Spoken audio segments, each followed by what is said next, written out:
உலகம் முழுக்க இயேசு உயிரோட இருக்காரு அப்படின்னு சொன்ன 12 சீஷர்கள் நீங்க பார்த்துருப்பீங்க.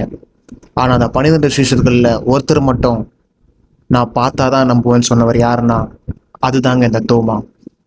நான் பார்த்தாதான் நம்புவேன் அப்படின்னு சொன்ன இந்த மனுஷன் இன்னைக்கு இந்தியாவின் முதல் கிறிஸ்தவர்னு உலகம் ஒத்துக்கிறது ஒரு சாதாரண கதையா? இல்லைங்க, இது ரத்தம், தியாகம், நம்பிக்கை கலந்த ஒரு வரலாறு. அவருக்கு மொழி தெரியாது, ஜாதி தெரியாது, ஆனா அவர் சொன்னது ஒன்னே ஒண்ணுதான், இயேசு உயிரோடு இருக்கிறார். ஸோ வணக்கம் மக்களே, நான் உங்கள் ஸ்டீஃபன். கிபி 52ஆம் நூற்றாண்டு இந்தியா மண்ணில் கேரள கரையில கால் வைத்தவர் தான் புனித தோமா அவர்கள். அவர் சொன்ன சத்தியம் அரசர்களுக்கு பிடிக்கல.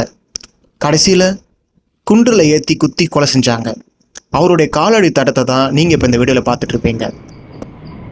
அவர் ரத்த சிந்தன இடமும் இங்கே தான் இருக்குது. அவர் ஜெபிக்கும் போது பாறை 2ஆ பிளந்தது, அதுவும் இங்கே தான் இருக்குது. ஒரு காலத்தில் நான் பார்த்ததான் நம்புவேன்னு சொன்ன தோமா இன்னைக்கு நம்பிக்கைக்காக உயிர் கொடுத்த தூயவர்னு உலகம் போட்டுறது. அவர் கடைசியாக சொன்ன விஷயம் என்னன்னா, நான் பார்த்து நம்பின உண்மையை இந்த மண்ணுக்காக கொடுக்குறேன்னு தான் உயிரவே கொடுத்தாரு. அந்த நம்பிக்கையின் தூணாக தான் யார் இருந்தார்னா சென்ட் தாமஸ் அவர்கள் இருந்தார்.